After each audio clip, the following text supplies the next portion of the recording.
Selamat siang buat sahabat STP, jumpa lagi di channel saya. Hari ini kita akan mengupdate tentang anggur tran yang dulunya pernah kita lakukan pembiaran, yang artinya tanpa kita atur tersiernya, tanpa kita persiapkan pemupukan ataupun dengan istilah dirawat dengan rutin. Namun saya biarkan karena proses itu bertujuan bagi saya karena satu, sibuk, yang kedua punya manfaat, yaitu biarkan saja untuk membentuk ini cabang primer, sekunder, dan kedepannya mau saya bentuk tersiernya. Namun karena berhubung cuaca sangat bagus dan tanpa pemupukan ataupun persiapan pupuk generatif, saya lakukan pemangkasan untuk dilakukan pembentukan tersier yang nantinya akan saya rambatkan di para-para. Ternyata membawa bonus buah, bunganya sangat-sangat besar sekali. Padahal ini hasil dari cutting yang saya semai tanpa saya lakukan grafting ataupun samcuk. Bisa dilihat dari sini tanpa ada sambungan sama sekali. Dulunya cutting ini saya potong di posisi sini, dia betunas seperti ini.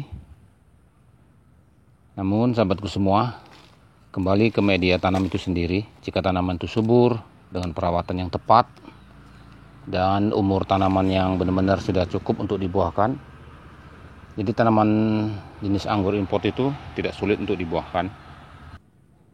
Bahkan untuk membersihkan media tanamnya saja kadang saya sudah tidak sempat lagi karena berhubung sibuk dengan tempat tanaman anggur di kebun Kastibi.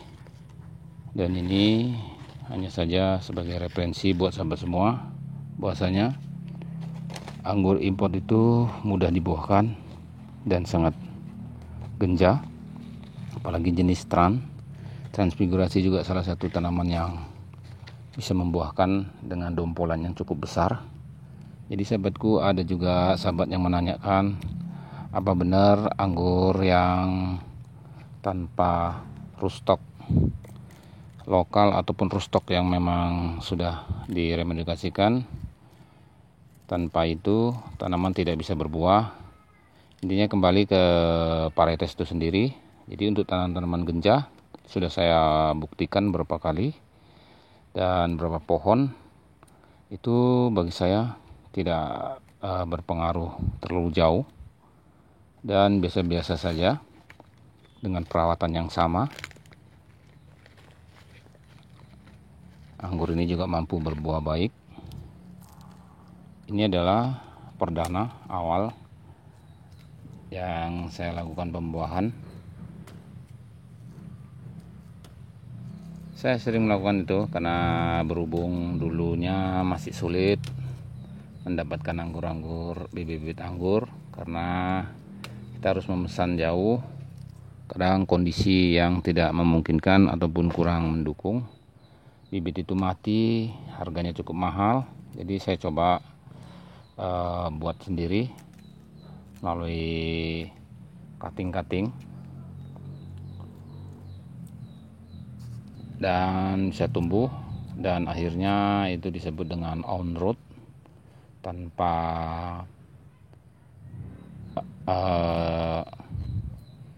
pembantu yang biasanya kita lakukan dengan sistem grafting sambung cucuk. Namun di sini kita lakukan dengan on root seperti ini. Jadi sahabat juga ada yang penasaran apa benar saat pembuahan itu sulit? Tidak, bagi saya tidak ada kesulitan sama sekali. Di sini mulai saya potong tidak serempak. Ada yang tidak baru saya potong. Ini bisa dilihat di sini bunganya juga ada. Seperti ini. Sangat panjang sekali bunganya.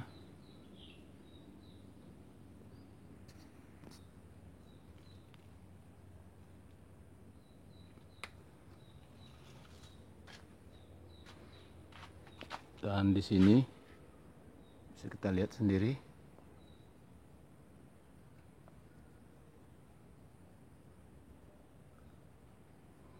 Sangat besar. Bisa kita lihat lagi di posisi ini. Ada sebagian yang baru saya potong. Sini. Dalam satu pohon ini tidak serempak saya potong. Saya jarakkan per berapa hari sekali. Dan kita bisa lihat dari sana. Nah, posisinya sempit, kita putar dulu. Bisa kita lihat, kita hitung saja. Di sini 1 dompol. 2 dompol yang baru brokoli. Bisa kita lihat. Seperti itu. 2.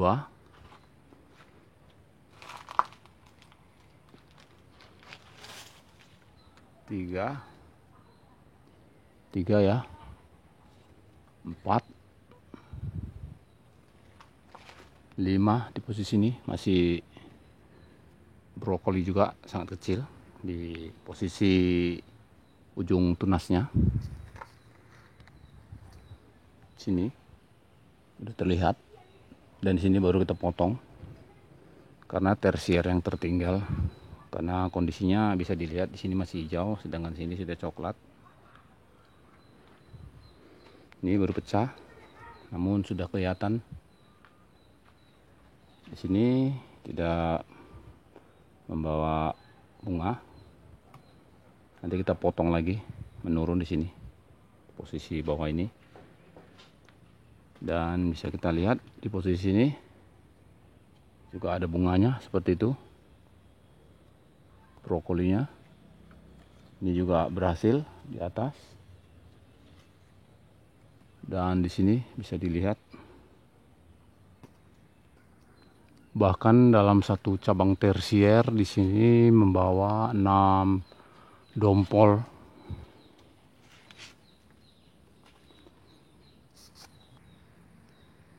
Jadi di sini dalam satu cabang ini terdapat 6 dompol. 1, 2, di sini sudah selesai dalam pembentukan pemekarannya, yaitu sudah berry set. Sebelumnya full bloom. 1, 2, 3, 4, 5, 6, bahkan 7 di sini dalam satu cabang ini. Bisa dilihat ini. Mari dia 7. Jadi sini sudah bisa kita perbandingkan bahwasanya anggur hasil on root ataupun dari cutting, jika kita rawat dengan baik dengan media tanam yang cukup nutrisi serta perawatan dan pemangkasan tepat dalam umur tanaman itu sendiri, maka tanaman ini bisa membawa bunga yang bagus, yang baik. Dan kadang saya pernah juga mendengar ataupun melihat kenapa saat dipotong cabang tersier, tunasnya itu tidak mau pecah ataupun martabatnya tidak pecah. Tentunya baru itu saya sering mendapatkan hal yang belum pernah saya alami, dan udah jelas untuk para pengangguran tentunya tahu, tentunya ada kesalahan ataupun kesilapan dalam perawatannya. Mungkin difaktorkan karena pemberian pupuk yang berlebih hingga akar itu rusak ataupun perdosis dan mengalami stuck. Stuck adalah salah satu di mana tunas ataupun bat-bat yang kita harapkan untuk pecah, tunas-tunas yang kita harapkan untuk tumbuh berhenti, tidak melanjutkan aktivitasnya dikarenakan kerusakan pada akar yang disebabkan banyak faktor, bisa jamur, overdosis dalam pemupukan, ataupun media tanam itu sendiri masam dengan pH sangat rendah. Jadi kembali untuk sahabatku semua itu faktor dari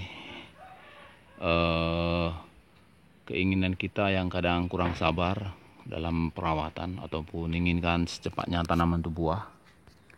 sehingga mengesampingkan hal-hal yang diharapkan dari tanaman itu sendiri.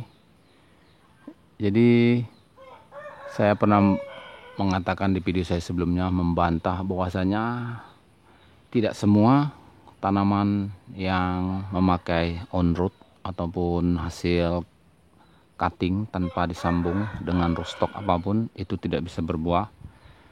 Ada beberapa jenis yang memang tidak berpengaruh dan cukup baik. Buktinya di sini salah satu jenis transfibrasi. Jadi sahabatku semua, kita akan melakukan video selanjutnya, yaitu melakukan pencelupan ataupun pemberian gibberellin agar berry yang nantinya kita harapkan tanpa harus melakukan penjarangan yang sangat ekstrim ataupun berlebihan, mungkin di angka 10% saja jika memang keadaan tidak memungkinkan, karena gibberellin itu sendiri berfungsi untuk memanjangkan malai, tangkai buah dan berinya, serta penghilangan biji atau mengurangi biji itu sendiri, dan membentuk karakter tanaman ataupun maksud saya membentuk karakter buah itu lebih maksimal, lebih bagus, lebih besar. Oke sahabatku semua, mungkin info itu sampai di sini saja tentang bagaimana perbedaan anggur-anggur di Indonesia saat ini, berbagai macam. Tentunya kembali semua dengan perawatan ataupun pengalaman serta memahami karakter tanaman itu sendiri agar kedepannya tanaman itu bisa berbuah baik. Jadi kembali ke manusia itu sendiri, apapun jika tanaman itu bagus, bibit yang bagus, perlakuan dan perawatan tidak baik, tidak memadai, tentu hasilnya juga tidak baik. Bahkan sebaliknya, dengan sesuatu yang mungkin masih kurang, dengan peralatan yang berlebih yang cukup, tentu dalam perkembangan ataupun masa pertumbuhannya itu mendapatkan nutrisi yang cukup dan berlebih yang mungkin bisa mencukupi kekurangan tanaman itu sendiri, tentu hasilnya akan tanaman menjadi baik.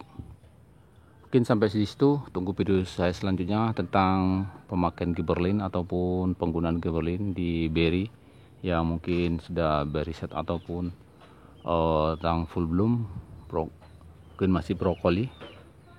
Jangan lupa like, komen, dan share, bagikan informasi ini agar sahabat yang lainnya bisa mendapat informasi di channel Kas TV. Sampai di sini, assalamualaikum warahmatullahi wabarakatuh.